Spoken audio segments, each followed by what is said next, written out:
you know, when it works, the relationship, when it produces results, what is it? What makes it that?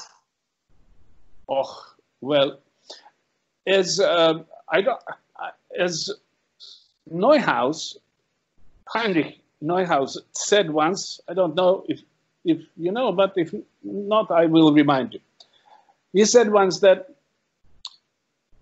a bad student and a good teacher is as unproductive as a good student and a bad teacher.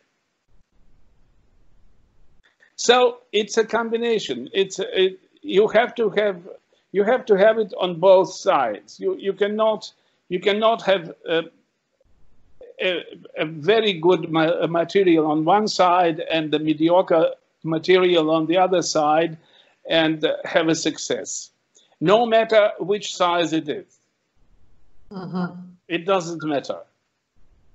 Now, to me, for example, I think, in my view, I might be wrong, I don't claim, but in my view, I think the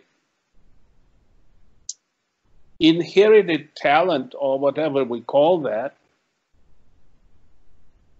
plays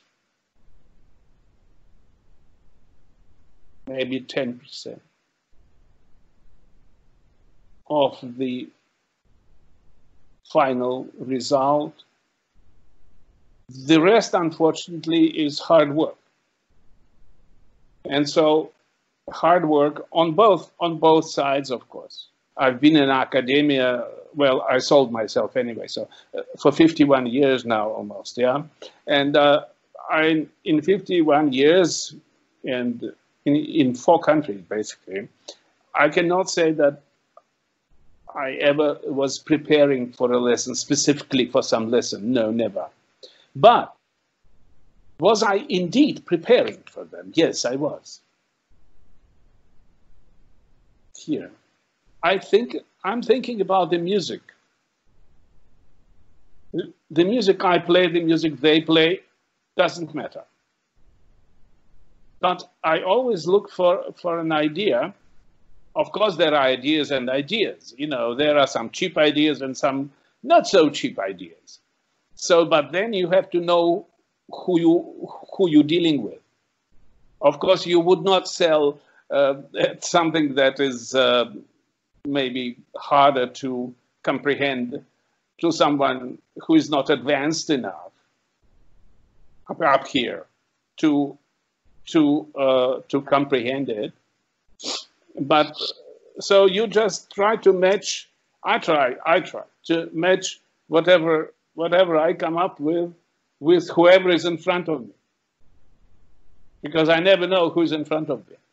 Yeah, some people can surprise you even after 5-10 years of studies, because it's a process. They also grow. They also change.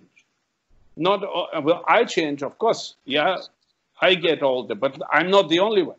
They're getting older too. Yeah. Lev, there is a growing pressure on young artists to play very challenging and very advanced repertoire at a very young age. There's a peer pressure, there is a concert hall pressure, there is a competition pressure, all kinds of things. Do you think it's a good idea? And how do you think, how important it is to learn kind of all the stables of the repertoire, the most challenging of the repertoire at as young age as possible? First of all, we have to define on the word challenging. Depends what you want to challenge. Well, everybody wants to play Liszt sonata at a very young age. Everybody wants to play the Winter Wind Etude by Chopin when they're just starting a conservatoire, for example. Okay, possible. Liszt sonata. Busoni said that somebody who is destined to be a pianist should be able to play a Liszt sonata by the age of 18. Okay, good. So maybe for Busoni it was possible. For somebody else it's probably possible too. I don't know how Busoni played Liszt sonata at age 18. He probably did. I also would like to form my opinion. I would like to have a recording of Busoni playing Liszt Sonata at 18 and then at 65. So I don't know, unfortunately. I have recordings of Busoni, and many. I have recordings of all Chopin preludes, and he plays like nobody in the world. Nobody in the world plays 24 Chopin preludes like Busoni did.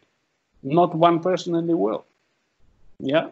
Well, Busoni was incomparable, obviously, and that's why he didn't win the Rubinstein competition. So,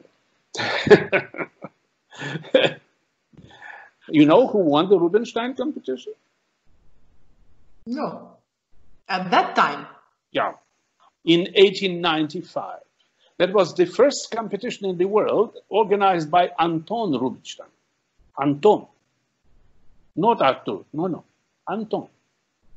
It was 1895. It was in Russia, and that was the first competition, piano and composition competition, and Busoni participated in it, and both as a composer and as a pianist.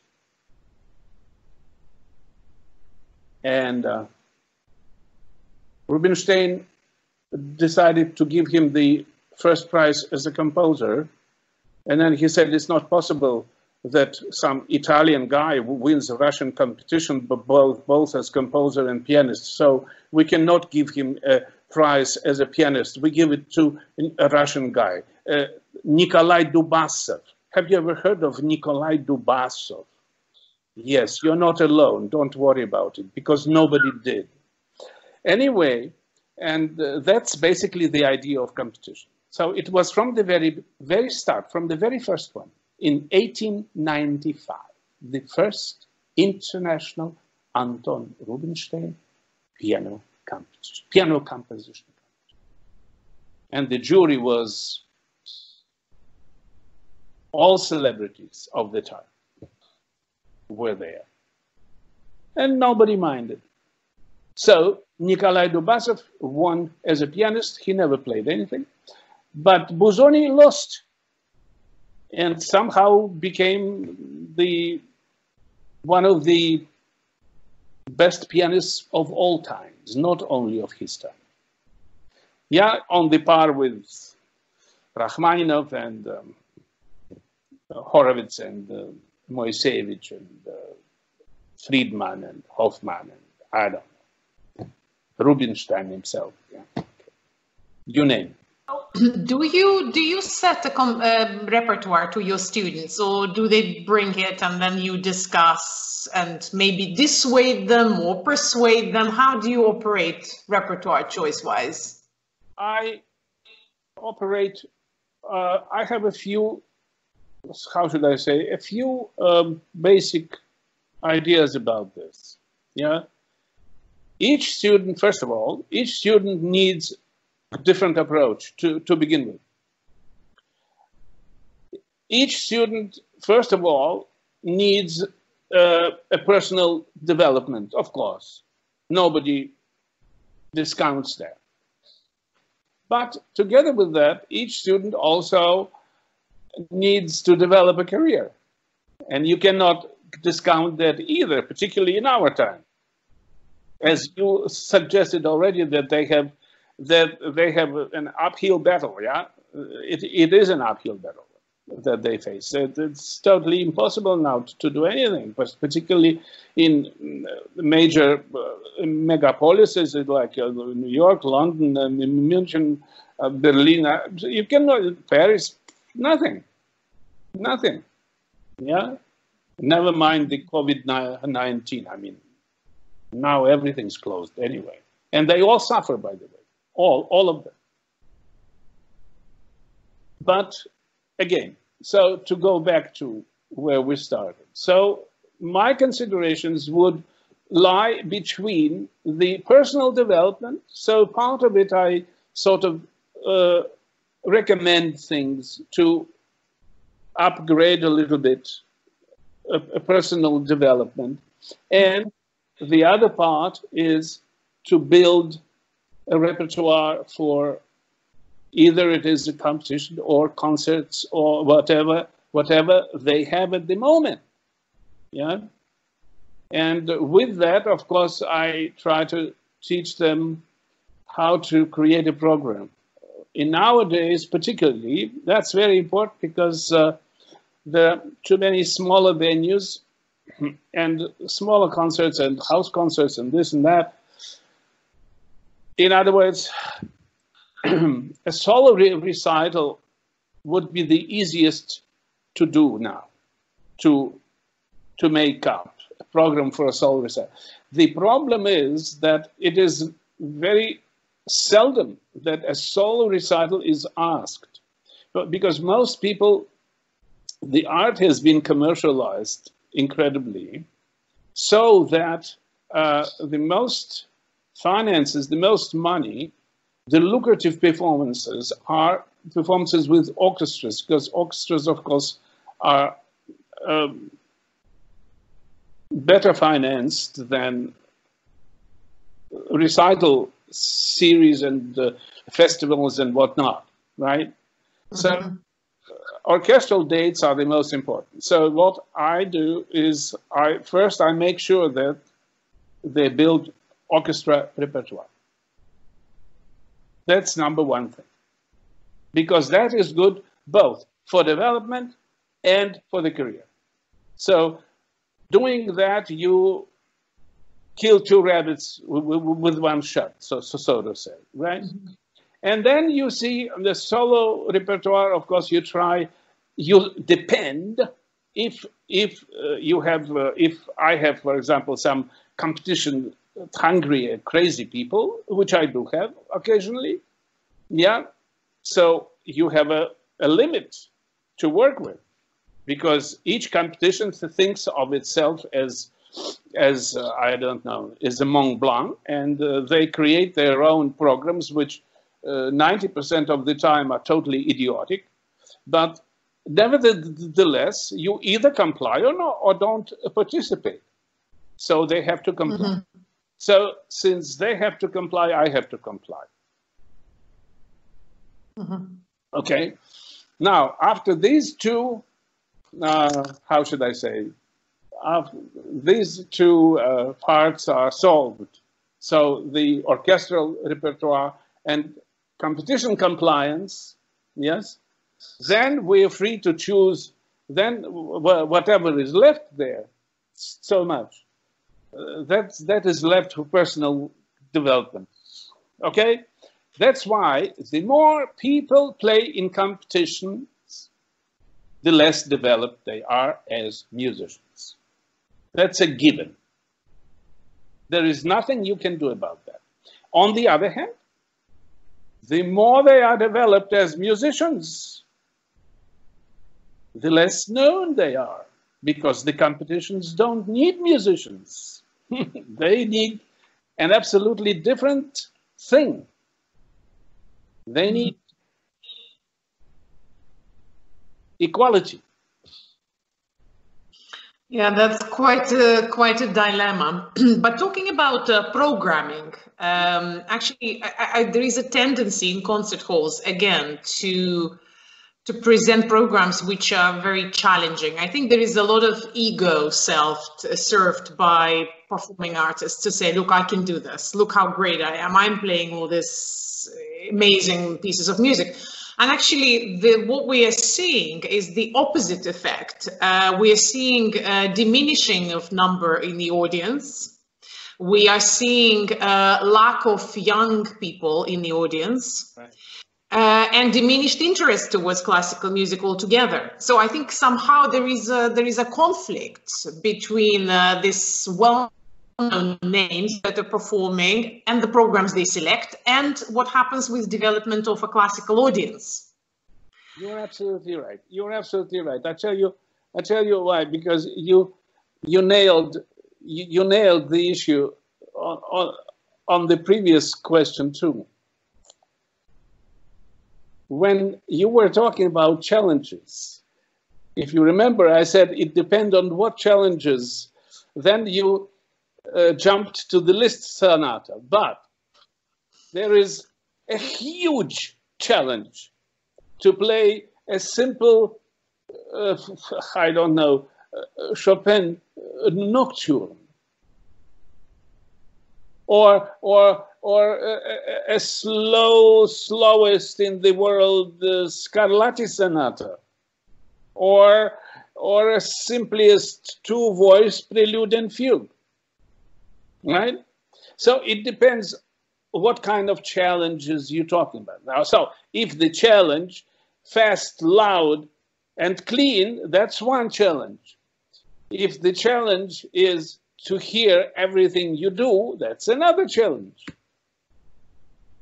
Okay? Of course. So that's the answer to your question. Somebody chooses to impress with speed, and I know some of my colleagues who I cannot name again, just out of collegiality, but they would put on, now it's very fashionable, on Facebook or on Instagram. Some of the students said, oh, look how great this is. They play some, this, for example, I don't know, one of these things, Horowitz's phenomenal transcription of Carmen, yeah? Oh, but, yes. Right. Look how great he or she plays it, yeah? And of course, it is so far from being played great, like, you know, like I am far from being a Korean, you know, or Chinese. So, but still, the teacher is very proud. Mm. And it's a false pride. Just again, as you correctly pointed out, it's just an ego. There's nothing else in it. Yeah. And while it can entertain for a while, in the long run, it doesn't work. And so in the long run, the public recognizes that if the same egomaniac comes and plays in the same place, the same crap that he pulls on that public. And finally, in 2-3 concerts, that guy, yeah, oh, no, there we don't go. We go to a restaurant, we have good wine and maybe good piece of meat, you know, that's much more interesting. Okay, that's it. That's the end of the story. And it doesn't even depend on age. That can be people in their 70s or 80s, or can be in the 20s, even less. Of course, they would rather go to some nice place and do something else. Anyway, something more entertaining than listening to an egomaniac dashing through octaves and scales, you know, in tempo prestissimo possibile. So what's the secret ingredients to good programming with which we can bring the audiences back or educate them? The secret ingredient, there is no one recipe, as you know, I'm sure, as you know, as any chef of any good restaurant will tell you, there is no one way of preparing a steak. Absolutely. No, there is no best way. So when I do programs, I have to know a few things.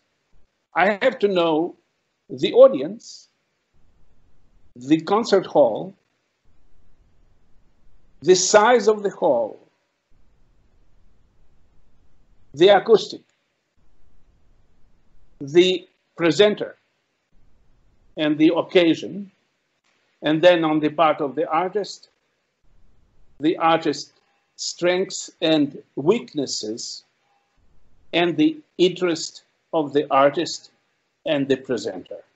So there are many factors here that are involved in making a successful program.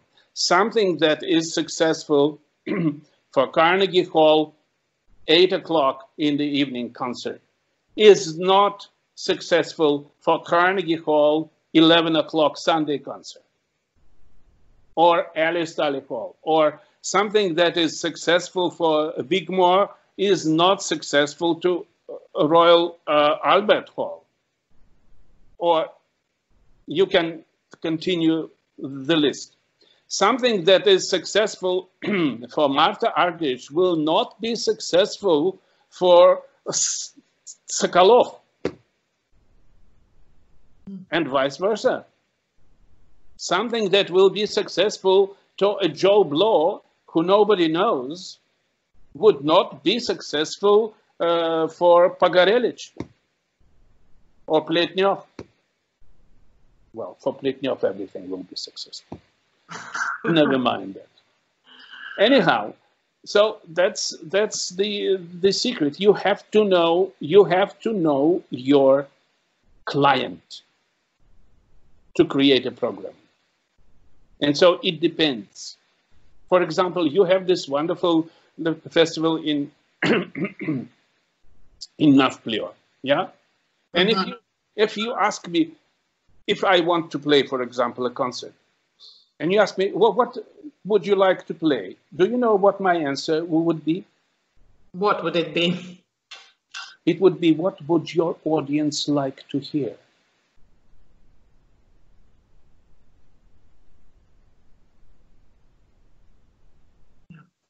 Because if I set you on, that means set you up with my proposition, then you might lose your audience. As a result, I will lose my concert next time. So it is stupid of me to say, oh, you know what? I will play this and this and this and this. And you just know that it is totally wrong for August in Navplio, for your audience of 120, 130, 200, 500, whatever it is, I don't know, people, that they are not used to that they will not like it. And you'll say, oh, well, but Lev asked, well, okay, you can do that. It's a mistake. Then you lose your audience and I lose you. And that I'm not prepared to do. No, no, no. Yeah, it's a problem. I think a lot of it doesn't really work like that, though, does it? Unfortunately, it should. It should. I agree. And I tell you, that's why most presenters, yes, and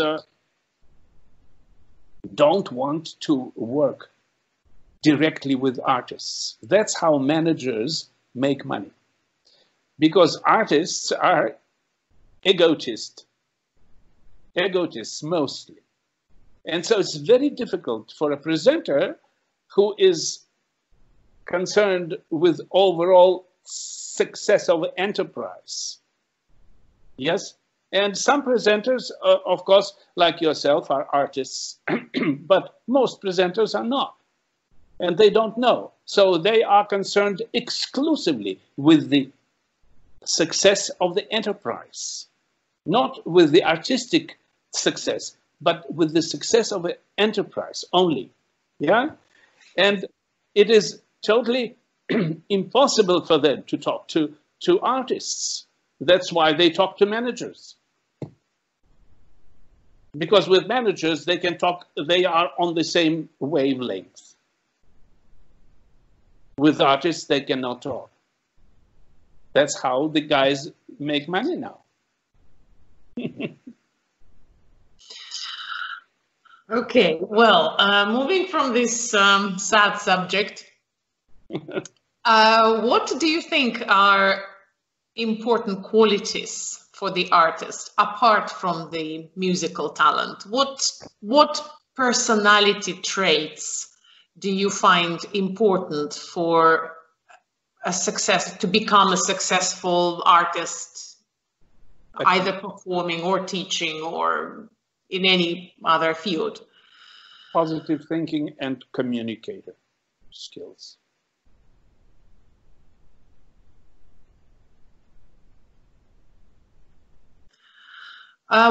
Good. Well, now, what do you think is your opinion would be? Because I'm watching London. You know, I came to London in 1993, and it was a very progressive, interesting place which was putting on a lot of series for young artists that was interested in young names coming up. I see throughout the world, I think perhaps this tendency disappearing, people going for safe choices, and the safe choices being well-known names, even the programs, much more conservative, less exploratory, unless of course it happens to be a contemporary music festival somewhere which deals with young composers. Why do you think that is? Why can't we see young, interesting, original artists, very much actually like your students, more of those on kind of on main concert hall platforms?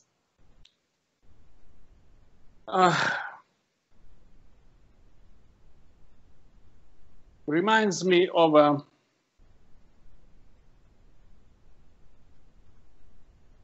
a very good book where Richter was interviewed, and the interviewer asked, Sviatoslav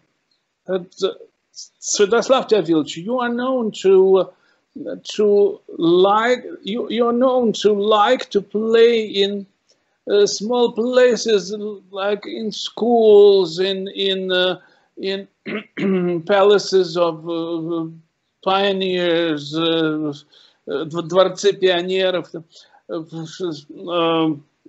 and such, you know, grammar schools and such.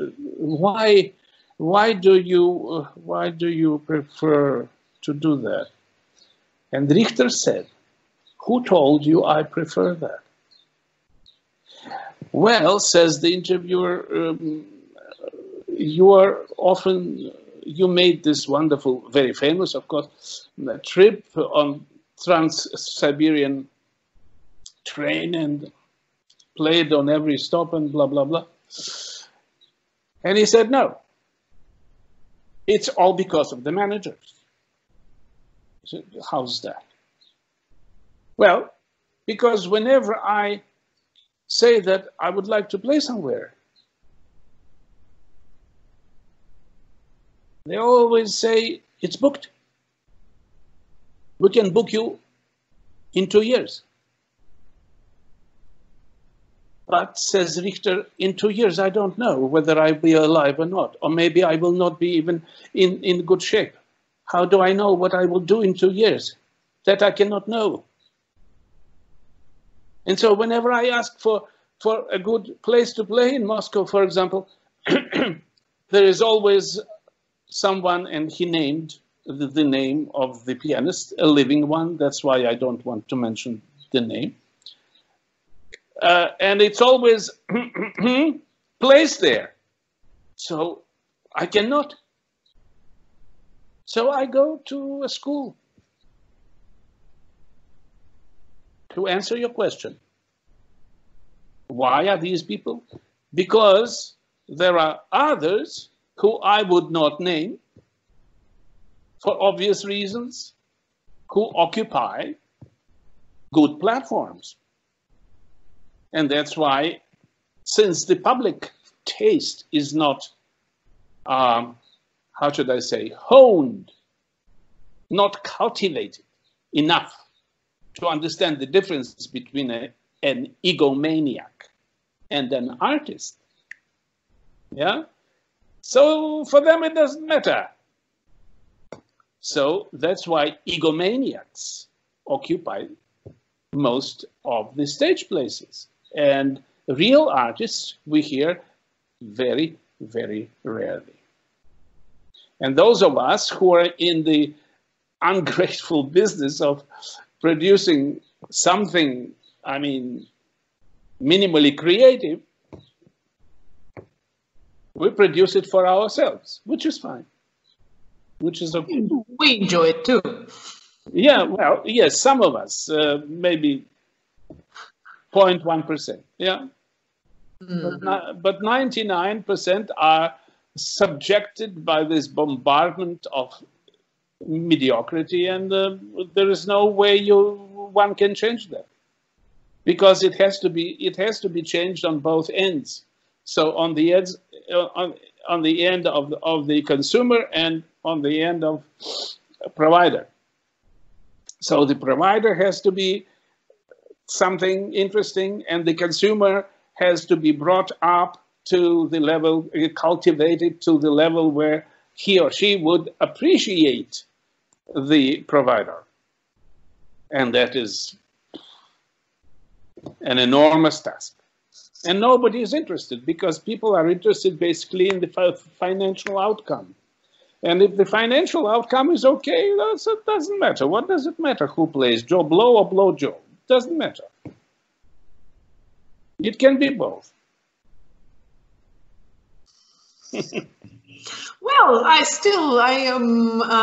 am remaining optimistic and hopeful, and actually, maybe with this crisis that we are going through at the moment, and with the closure of concert halls, I think there will be a need to rethink performing business. I think there will be a need to maybe perhaps even reform performing business. And perhaps even those people who are occupying concert halls might start seeing things a little bit differently. I always have a hope in better human nature. I only hope that you're right, Kai. But anyway, we have to keep positive, I think. And my last question for you would be, what would you advise to young artists who are now in a position where they will probably need to spend a huge, considerable amount of time spending at home? How can they make their time the most productive? How can they prepare for whatever is to come in the future? Can I be honest? Always.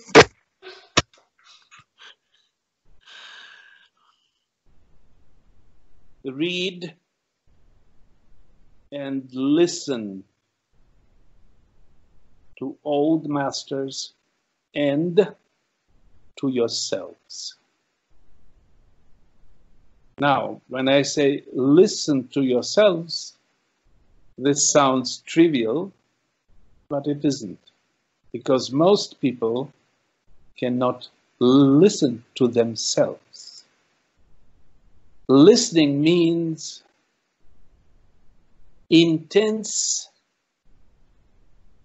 listening to not only the beginning of the sound or continuation of the sound that we produce on our instrument, but listening to the sound until it disappears, at least from our ability to hear, until you hear the next one. That means listening intensively. If I speak Russian, I would use the word вслушиваться, не слушать. Иногда говорит, слушай себя.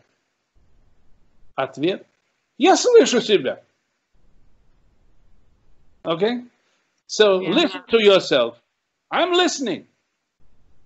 No, you're not. You are hearing yourself. You're not listening. That's the best English equivalent I can come up with. So intense listening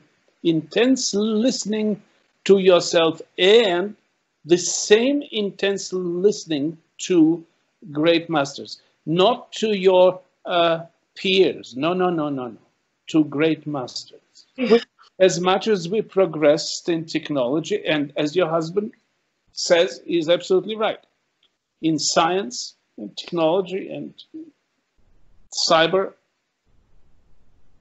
science and whatnot, we unfortunately, together with that, regressed tremendously in spiritually and artistically. I don't know if these two things are interdependent Maybe this is for some algorithm to figure out, not for me. But I just state the fact that while the science and technology progressed enormously fast with about the same speed, the spirituality and creativity went down. Artistic creativity. Scientific creativity just skyrocketed. So to me, that means that, of course, the inner world of Homo sapiens suffered at the expense of the outer world. But you know, I meet this wonderful people in Musical Odyssey and my students as well, and I hear how they talk, because they do talk about spirituality, they do talk about reading. A lot of them started reading. I don't know, I have this hope for young generation. I think they are creative. They realize that a lot of things need to be changed, and they are thinking about it. They are not playing the old game. I think they are changing, and I feel hopeful that they will succeed. Of course. If you know what I like a lot about when we talk, is that I find it very wonderful and fascinating that you provide an answer, but in that answer, there are so many possibilities and questions that makes one think. And I am very grateful to have met you. And I really hope and wish we will stay healthy, both physically and mentally, until this whole thing is over. And we will celebrate life and positivity with you in Nafplio with a glass of nice wine and creative music making. Keep talking, it's music to my ears already. But in the meantime, I just want to thank you so much for giving us your time, your wisdom. Nothing to thank me for.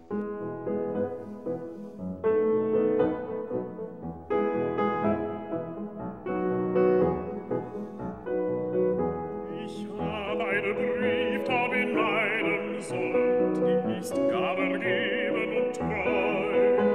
Sie nimmt mir nie das Ziel zu kurz und fliegt doch nie vorbei.